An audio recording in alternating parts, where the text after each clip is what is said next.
Okay, we're recording. Okay. Hey, Noah, how you doing? I'm doing well, Mark. How are you? Good. I am excited to see what we learned from our experiment with a campaign here on an album with three completely different genres. So I'm not gonna. I've already told everybody what it's about. So why don't you dive in? The first song was "Echoes of Your Touch," then "Chaos," then "Just Enjoy It." So tell me what we learned. Sounds good. Let's get into it. Yeah, we got some very interesting data. Coming into this campaign, I was hoping for some cool things to happen, and they did. So we're going to Good. dive into it. As I'm talking about the songs, I'm going to be referencing the screen. Obviously, there's nothing there right now, but when I reference the screen, we'll have pop-ups come up and we'll be able to explain the data. So we're going to Okay. start with Echoes of Your Touch. So Okay. off the bat here, we can see in the time since we started a playlist marketing campaign for the song, we did 5,446 streams. Okay. Start off very strong and then decrease to a baseline. So what you're seeing on screen here again when you're looking is you're seeing initial spike of listeners when you're getting put in front of that active audience and the exposure on the Right. playlists. And then as the campaign comes to a close and you're taken out of those playlists, you're seeing what is called the plateau, or what I like to call the plateau, which essentially Right. if we're using the gold filter analogy, we're panning for gold and we're trying to find those listeners who are going to stick around and then begin to build your fan base and actually save this track, add to their own playlist and listen to it over and over again. So again, we can see here that we started off with a big spike, and then as the campaign ended, we found some fans, and then we found a nice little bubble baseline, which is providing a couple streams a day, which is fantastic. And we'll show some more data on the screen here as well. Okay. So that campaign went really well. I'm actually really happy with one. I think this was an emerging or breakout campaign, which is estimated, I think, about 1,000 to 3,000 streams, and we Right. went way over that, crushed it with 5,431 streams. And now I'm going to put a new image up on the screen here, which is the really exciting stuff. And you're going to see radio play #1. And radio play is fantastic because that means is we trigger the Spotify algorithm. Again, triggering the Spotify algorithm is pretty simple. When you increase your popularity score, when you get saves, exposure, volume of streams, stream per listener ratio increase, you boost your score. The higher your score, the more you get pushed for free in Spotify algorithmic playlists Right. like Radio Play, Discover Weekly, and Release Radar. So I'll scroll down here and I'll show some more data so we can see the rest of the playlist as well. But the number one thing I'm looking at here is Radio Play with 1,300 streams, which is really, really exciting. And you can see the supplementary playlists below that, which are the playlists that we got Mark onto, which is really great. Good. Start off with a bang. Really happy to see that. And I'm going to put up here as well the popularity score for Echoes of Your Touch, which is currently an 8. Now, they do decrease. So initially, when I checked, I believe about 3 weeks ago, it was at a set, I think 16 or 17, and now it's decreased to 8, and that's because the active promotion has ended. So the score is lose it or use it, or you lose it, just like the gym. Right. As you reduce your exposure, your popularity score goes down. Now, the average score for triggering the algorithm is between 15 and 25. Anything higher than that, you begin to really kick Discover Weekly in, and it Right. starts to really compound. What you want to aim for as an independent artist realistically is a score between 18 and 30. Anything over 30 is fantastic. Anything in that middle realm is really good. Anything below that is not bad. You can still get some radio play kick. Mark is still getting actually some push at 8%, which is really huge. But the main goal is to increase that score higher, keep it up there. Mm-hmm. Okay, let's move on to Chaos. So we can look here. Chaos, we did, again, these are all the same campaign. So estimated between 1,000 to 3,000 streams. This one ended with 1,700 streams approximately. So it did average. Didn't do bad, didn't do amazing, did average. Now, it's important to remember here, we're not scoring the campaign success just based on numbers itself. Obviously, if a campaign got 12 streams, that's a failure.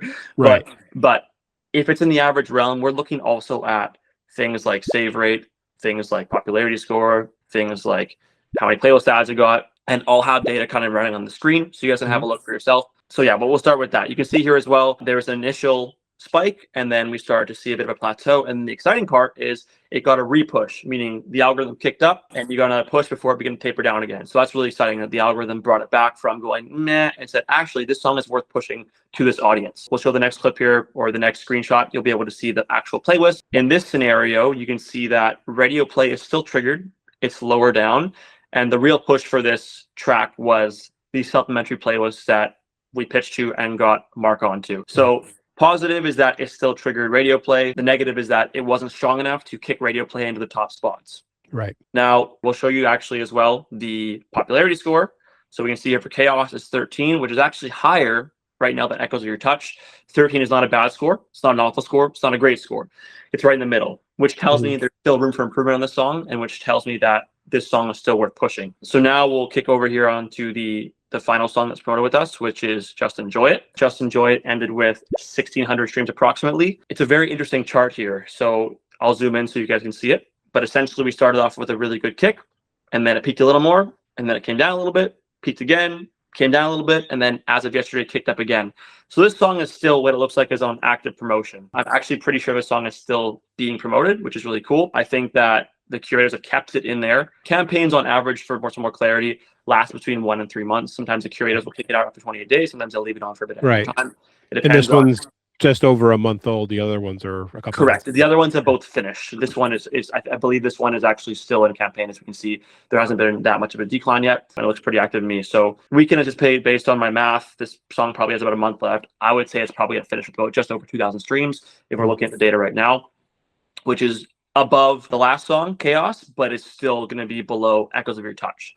Right. So we had a campaign, Echoes of Your Touch, where it went really well and exceeded expectations. We had one that was kind of average, and we have Just Enjoy It, which is going to be kind of just above average, which is really cool to see all three things happen in one campaign. Right. Which is very interesting to me. Now, on to the next screenshot here for Just Enjoy It, staying on that track. We're going to have a look, and we can see that we did, in fact, trigger radio play, which is number 1 at 499 streams, which is awesome. So just like Echoes of Your Touch, radio play was triggered, which means the Spotify algorithm was triggered. And we can see below that, again, supplementary playlists, pushing the popularity score up and driving new exposure to the song. We can also see in this screenshot, Release Radar has been triggered as well, which is really cool. Release Radar, again, is still an algorithmic playlist, but it's not as popular as Radio Play. Radio Play is going to be your main pusher when it comes to most independent artists. Right. So, and we'll end here showing the popularity score. We can see Just Enjoy It is the lowest popularity score at 7. So again, doesn't necessarily mean it's a bad song, but it means that after the campaign, it sunk down pretty quickly, telling me that probably out of these 3 songs, just based off the data, the best song to push would be Echoes of Your Touch, because it had the highest algorithm push. Yep. However, Chaos has a higher popularity score still than all those other tracks, even though Chaos didn't trigger the algorithm as much as the other 2 songs did. I'm confident that based on popularity score, Chaos is still a song that is worth pushing, in my opinion. And kind of on that, in that realm, maybe the next thing to talk about would be what would be the plan in this situation. You've done some promotion. If it was organic, if it was meta ads, if it was playlist pushing, your campaign is over, and now you're wondering, okay, what the heck do I do with this data? Right. Did I kind of take the words out of your mouth? Yeah. That's basically like, what do I do now? I mean, how do we convert this into a lasting success? So your campaign ends. What's the next steps? We analyze the data. What were the streams like? What were the saves like? What were the playlist ads like? And what is the popularity score at? Right. Remember, we have to treat any campaign like a science experiment. We got to go off hard data, and we can't go off feeling. So in this case, we saw Echoes of Your Touch getting the biggest push in terms of streams and algorithm, and we saw Chaos getting the highest popularity score. So in that case, I'm taking those 2 songs and I'm moving up the chart. I'm going to go one more playlisting campaign at a higher level, more pitches, more volume. And from there, I'm figuring out what song out of those 2 is going to do the best. Same thing, look at the data. And once I have that, I'm pushing it to a meta ads campaign. Right. And meta ads campaign, and the reason why that's important is because when you test your best song, you want to put it in front of an audience where they can click directly instead of going through playlists. Because although playlisting can lead to some long-term fans if you're using mood-based stuff, at the end of the day, meta ads are going to be your strongest driver in terms of saves and engagement. Playlisting is the tester to test your pool, get some data going to Spotify, get your popularity score up, and really test, okay, what audience am I looking to push to? And once you have that data, you're blasting with meta ads and organic content. Right. So the next move, in my professional opinion, would be, all right, Mark, we tested 3 songs. We found one was going okay. We found 2, one did really well, one did decent, but it had a high popularity score. I'm testing those 2 songs at, in our case, I'd say headliner superstar package, which is triple the playlist pitches, usually results in more exposure because of that, obviously. And then after that campaign, another 30 days to 60 days, I'm grabbing that data and I'm going, okay, Echoes of Your Touch did better overall, all around. I'm getting visuals for this song. I'm starting to do some organic marketing for it, and I'm doing $500 to $1,000 budget for meta ads campaigns. And that's going to tell me, is that song really worth going in the long run? That's how I would do it. in my Right, case. right. Okay. So Great. That's exactly the kind of information I'm looking for. Now, obviously, I'm just a guy, I'm a YouTube guy doing this at home. mhm, Um, it's taking a spend like that and converting it into something profitable when I'm not out for sure, touring, selling merch and things like that. And 100%. I have merch for it, but it's like the T-shirt that I'm wearing is from one of the You gotta get songs me on one the of those. album. This is from one of the tunes on the album, not one of the ones we promoted, but I will get you a shirt. I will rock it in some ads for sure. I'll Nice. represent. Nice. So yeah, I don't know that I would personally continue with the promotion just because I would never see a return on investment for For it. But sure. I wanted to do this experiment with you For so sure. people could learn from it. So let me touch base on the ROI front. So essentially, when you're marketing as an artist, you have to figure out what your goals are. Is it a passion project? Is it a I want to do this long term? Is it a I'm had some traction in the past and I'm kind of fallen off and now I want to get back into it? And once you Right. figure out your goals, you can figure out, okay, what's my budget going to look like? What's my ROI going to look like in the long term? You're Right. never going to ROI off your first music marketing campaign or your Right. second or usually your third. If that's playlist marketing, if that's meta ads, you're pretty much always going to lose money, but you can't think of it like that. You have to think of it as giving Spotify the right data and building that in the long term. Because the way you find long-term fans is by consistent marketing with different tools in your toolbox and then getting pushed in the algorithm, because the algorithm Right. is free streams essentially. And Right? this is exactly why record companies exist, because they put the money out there to get artists there that can't afford to do it themselves. That's really what it's about. 100%, yeah. Yeah. And at the same time, as you mentioned prior, artists have other tools now that aren't just streams and record Yeah. sales anymore. It's merch sales. It's Yep. charging for features. It's different communities they have formed. It's touring. There's so many different avenues to make money Right. as artists. Anyone who says artists are broke and it's impossible to make money as an artist, that's not true. It's impossible to make money from one avenue unless you're doing a billion streams a day, because of Right. course streams don't pay that well. But it's all interconnected, because realistically, it's going to be very challenging for you to get booked at a show or booked to play venues if you have a very, very, very low amount of monthly listeners and streams. It's just the facts nowadays. Right. Unless you have internal connections, right? So everything kind of comes in a cycle. And what I like to tell artists is that I understand the ROI from playlist marketing or meta ads or organic marketing or whatever like paid influencer marketing. It's not going to be, oh, okay, I'm seeing my money back in 2 months. It might be a year. It might be never.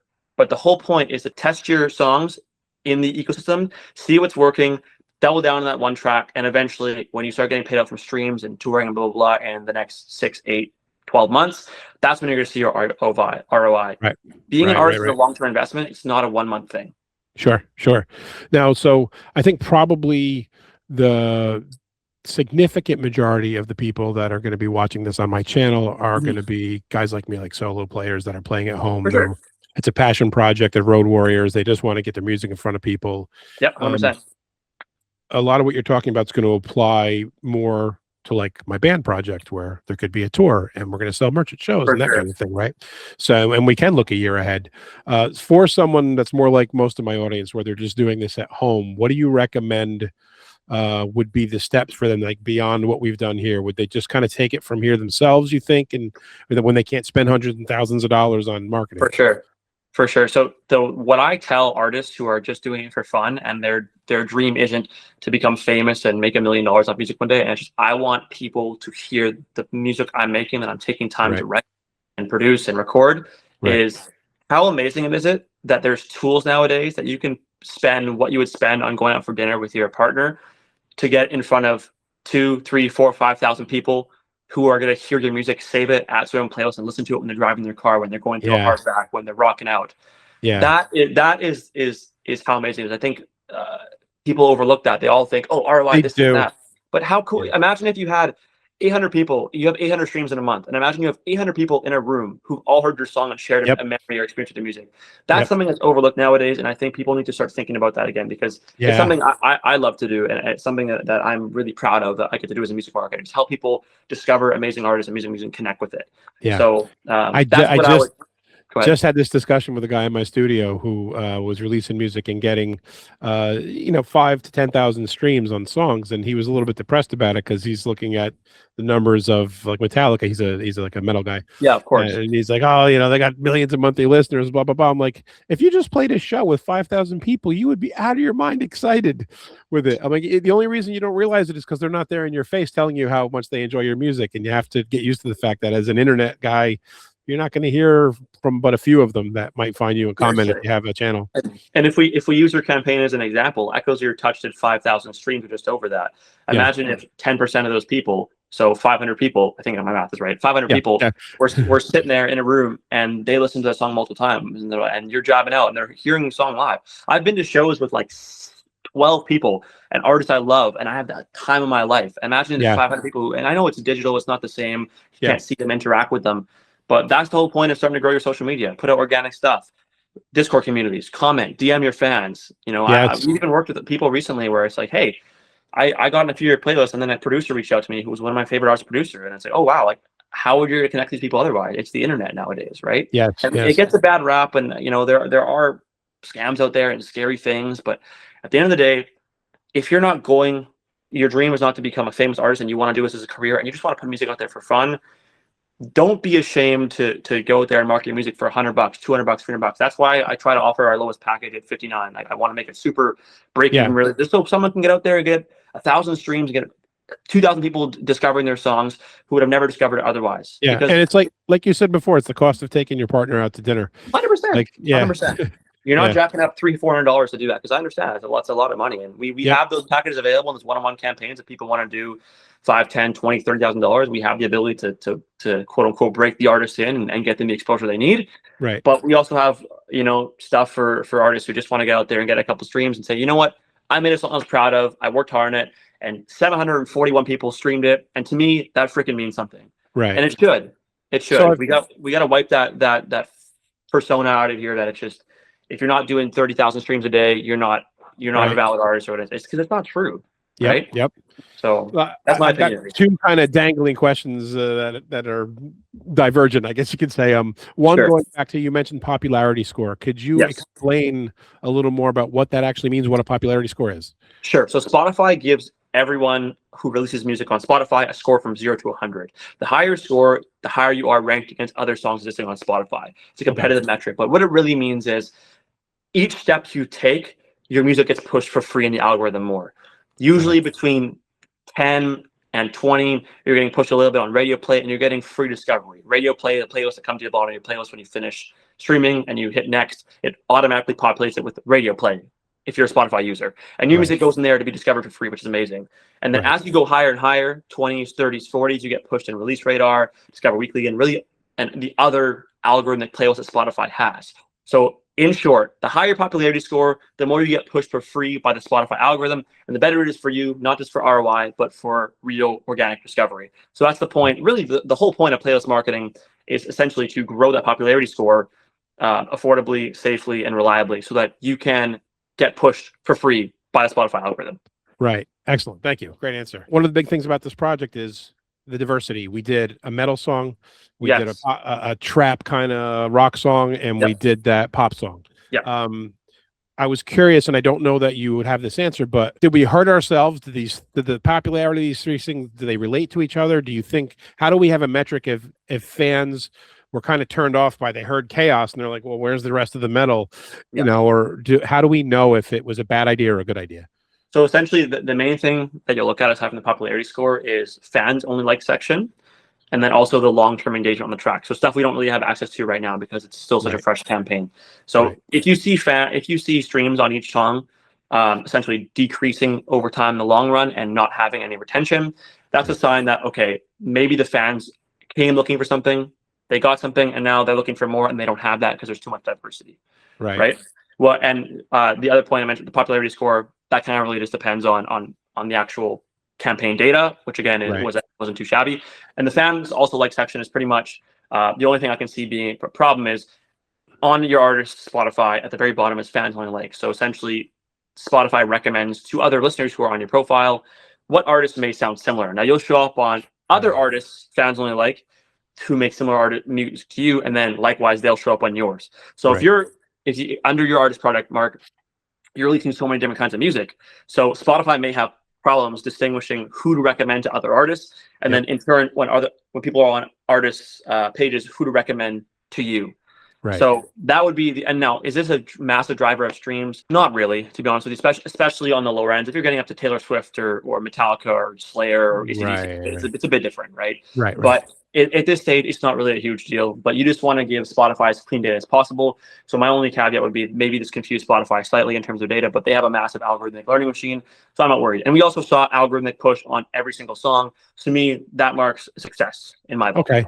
Now, when I see when I'm looking at my Spotify for artists, I see the album name and the number of streams. Correct. Is that number include the singles? They're all aggregated under it? Yes. Is that what that is? Okay. Exactly. Yeah. Okay. So that'll be a really good way to distinguish how the album does as a whole versus individual songs. Cool. All right. So that said, now I'm sorry, but Okay. No, it's okay. give me your closing comments. No, yeah. The only thing I really want to say is that I think, like we talked about earlier, a lot of artists sometimes come into working with any kind of music marketing agency or company having either super unrealistic expectations or have no idea what they're looking for.